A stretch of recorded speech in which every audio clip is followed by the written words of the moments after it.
Audiolivro Uma Vida com Propósitos, autor Rick Warren. Dia 12. Desenvolvendo a amizade com Deus. Deus oferece a sua amizade ao justo. Provérbios de número 3, verso 32. Aproxime-se de Deus e ele se aproximará de vocês. Tiago, capítulo 4, versículo 8. Você está tão perto de Deus quanto escolhe estar. A exemplo do que ocorre com qualquer amizade, você deve se esforçar para desenvolver o relacionamento com Deus. Isso não acontecerá por acidente. É necessário desejar uma amizade e disponibilizar-lhe tempo e energia. Se deseja um vínculo mais profundo e íntimo com Deus, aprenda a compartilhar de forma honesta seus sentimentos, a ter confiança quando Ele lhe pedir para fazer algo, a se importar com aquilo que é importante para Ele e a realizar sua amizade mais que qualquer outra coisa. Devo optar por ser sincero com Deus. O primeiro elemento fundamental de uma amizade mais profunda com Deus é ser absolutamente sincero sobre suas falhas e sobre seus sentimentos. O Criador não espera que você seja perfeito, mas insiste em que seja absolutamente honesto. Nenhum dos amigos de Deus que aparecem na Bíblia eram perfeitos. Se a perfeição fosse um requisito para a amizade com o Senhor, jamais poderíamos ser amigos dele. Felizmente, em virtude da graça de Deus, Jesus ainda é amigo de pecadores. Na Bíblia, os amigos de Deus são sinceros a respeito do que sentem, frequentemente reclamando, criticando, acusando e discutindo com o Criador. Deus, entretanto, não parece ficar aborrecido com a fraqueza deles. Na verdade, até a incentiva. O Senhor permitiu que Abraão o questionasse a respeito da destruição de Sodoma. Abraão importunou sobre o que seria necessário para poupar a cidade, negociando o número de 50 a 10 pessoas justas. Deus também escutou pacientemente Davi as muitas acusações de injustiça, traição e abandono. Não destruiu Jeremias quando o profeta afirmou que o Senhor o havia enganado. Jó pôde expressar sua amargura durante a provação, e no final, Deus o defendeu por ter sido sincero e repreendeu os amigos de Jó por não agirem com sinceridade.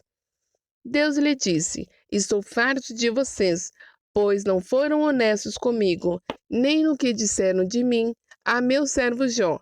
E meu servo Jó orará por vocês, e assim vou aceitar a oração de vocês. Em um estupendo exemplo de amizade sincera, Êxodo capítulo 33, do versículo 1 ao 17, Deus expressou sem reserva sua absoluta repugnância pela desobediência de Israel. Ele disse a Moisés que manteria a promessa de dar aos israelitas a terra prometida, mas não daria nenhum passo com eles no deserto. Deus estava aborrecido e disse a Moisés exatamente como se sentia. Moisés, falando como amigo de Deus, respondeu de forma igualmente sincera: Tu me dizes, conduza este povo, mas não me deixes saber quem enviarás comigo?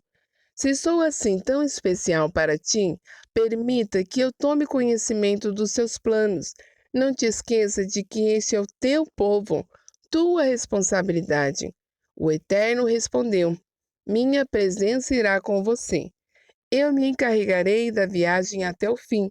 Moisés não concordou. Se tua presença não assumir a liderança aqui, cancela agora mesmo a viagem. De que outra forma se poderia saber que estás comigo nisso, comigo e com teu povo? Quero saber, viajarás conosco ou não? De que outra forma saberemos que somos especiais, eu e teu povo, entre todos os outros povos da terra? O Eterno respondeu a Moisés: Está bem, será como você disse. Eu também farei isso, pois conheço você muito bem, e você é especial para mim, e eu conheço você pelo seu nome. Êxodo capítulo 33, do versículo 12 ao versículo 17. Poderia Deus lidar com esse tipo de franqueza se ela partisse de você? Sem dúvida, a verdadeira amizade é edificada sobre a transparência. O que pode parecer audácia, Deus vê como sinceridade. Deus escuta as palavras exaltadas de seus amigos. O que o aborrece são os clichês, aquelas frases previsíveis, permeadas de religiosidade. Para ser amigo de Deus, você deve ser sincero com Ele e dividir seus verdadeiros sentimentos. Não o que você pensa que deve sentir ou dizer. Quem sabe você precise confessar alguma raiva ou ressentimento oculto em relação a Deus em certas áreas de sua vida, nas quais você se sentiu enganado ou decepcionado, até que tenhamos amadurecido o suficiente para compreender que o Senhor usa todas as coisas para o nosso bem. Abrigamos ressentimentos em relação a Ele por causa de nossa aparência, formação, orações não respondidas, mágoas do passado e outras coisas que mudaríamos se fosse Deus. As pessoas frequentemente ocupam por mágoas causadas por outras pessoas.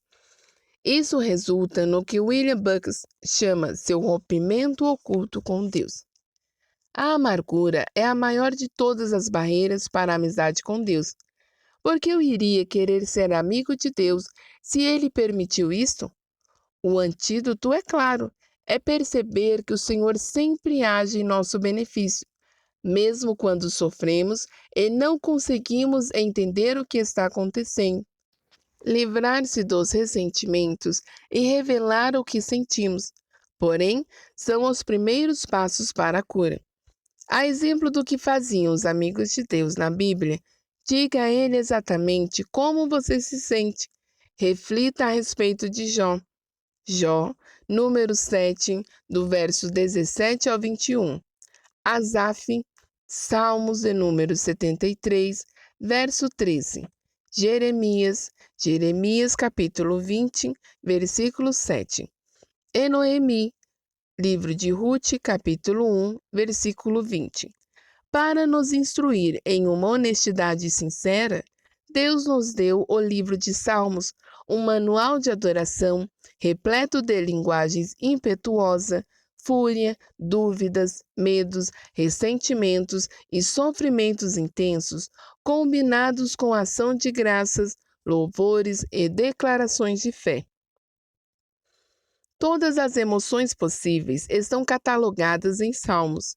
Quando você lê as confissões emocionadas de Davi e de outros compositores, percebe que é assim que Deus quer que você o adore, sem reter absolutamente nada do que sente. Você pode orar como Davi. Derramo diante dele as minhas queixas e conto-lhe todos os meus aborrecimentos. Estou totalmente abatido. Salmos de número 142, verso 2 e 3. É a dor saber que todos os amigos íntimos de Deus, Moisés, Davi, Abraão, Jó e outros, defrontaram-se com dúvidas.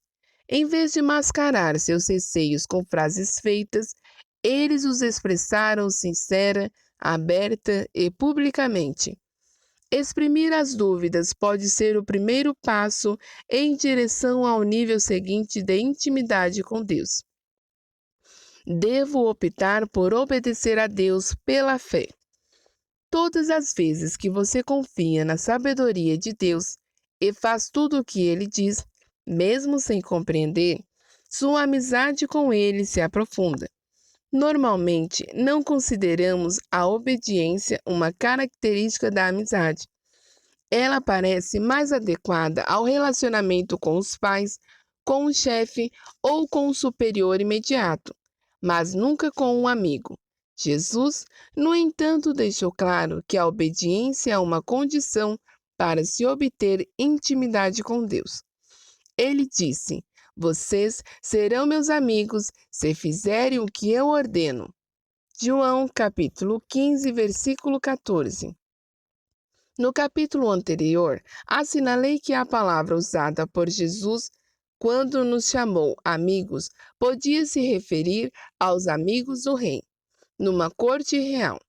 Embora esses companheiros íntimos usufruam privilégios especiais, eles também estão sujeitos ao rei e têm de obedecer às suas ordens.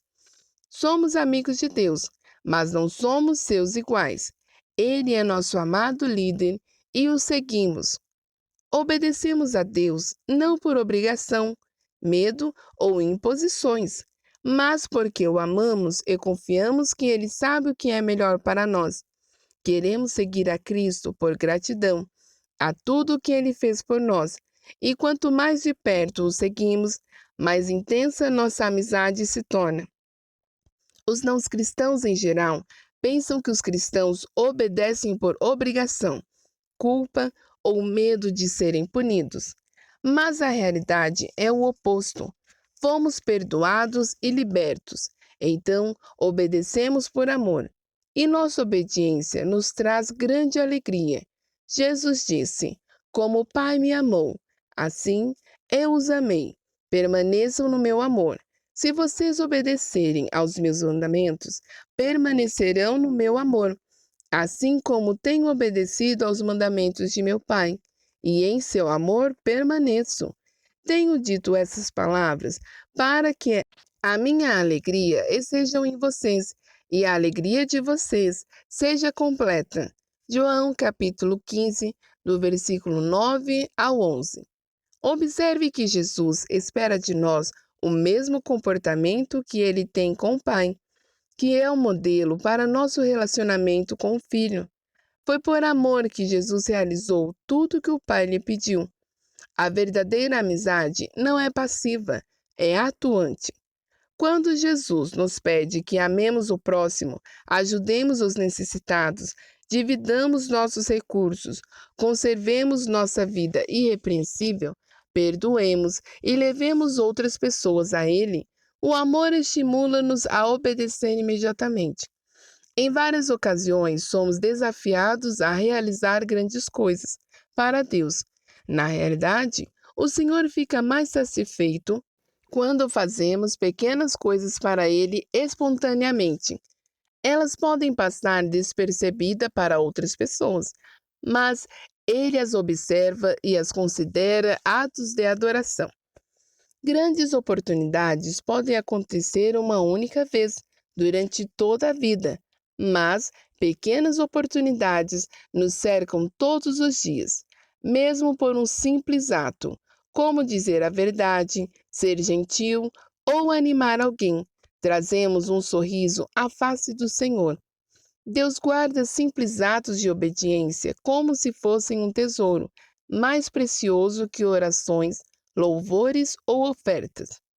A Bíblia diz: o que agrada mais ao Senhor, holocaustos e sacrifícios ou a obediência à sua voz?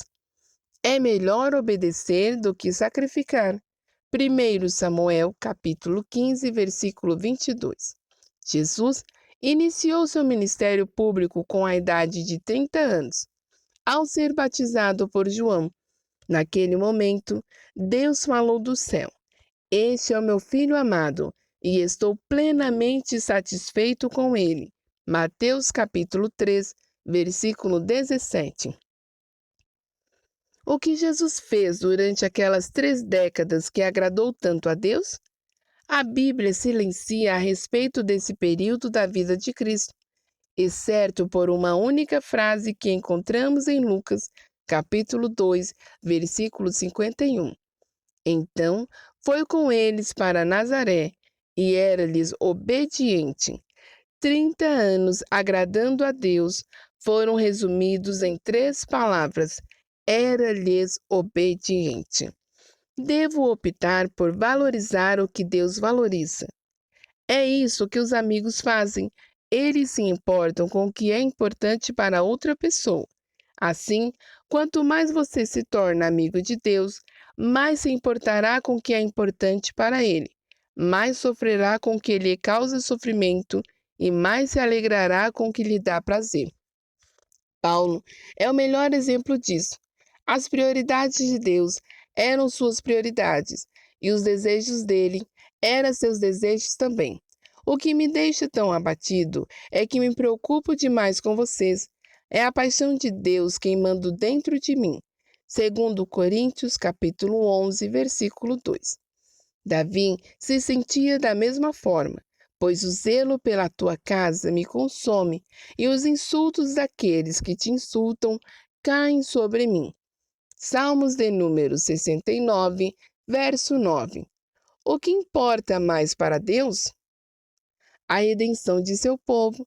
Ele quer que todos os seus filhos perdidos sejam encontrados. Esse é o único motivo pelo qual Jesus veio a este mundo. A coisa mais preciosa ao coração de Deus é a morte de seu filho. A segunda coisa mais preciosa é quando seus filhos comunicam essa boa nova a outras pessoas. Para ser amigo do Senhor, você deve se interessar por todas as pessoas ao seu redor, pois Deus se importa com elas. Os amigos de Deus falam dele aos amigos. Devo desejar ser amigo de Deus mais que qualquer outra coisa. Os salmos estão cheios de exemplos desse desejo. Davi desejou apaixonadamente conhecer a Deus, expressando-se com ele palavras como anelo, anseio, sede e fome. Ele ansiava pelo Senhor e declarou: há uma coisa que realmente desejo do Senhor, o privilégio de viver durante toda a minha vida na sua presença, para descobrir a cada dia um pouco mais da sua perfeição e do seu amor. Salmos de número 27, verso 4. Em outro salmo, ele diz: o teu amor para mim vale mais que a vida. Salmos de número 63, verso 3. O desejo de Jacó pelas bênçãos de Deus era tão intenso que ele lutou uma noite inteira com o Senhor, dizendo: não te deixarei ir, a não ser que me abençoes. Gênesis capítulo 32, versículo 26. A parte mais maravilhosa dessa história é que Deus, que é todo-poderoso, permitiu que Jacó vencesse.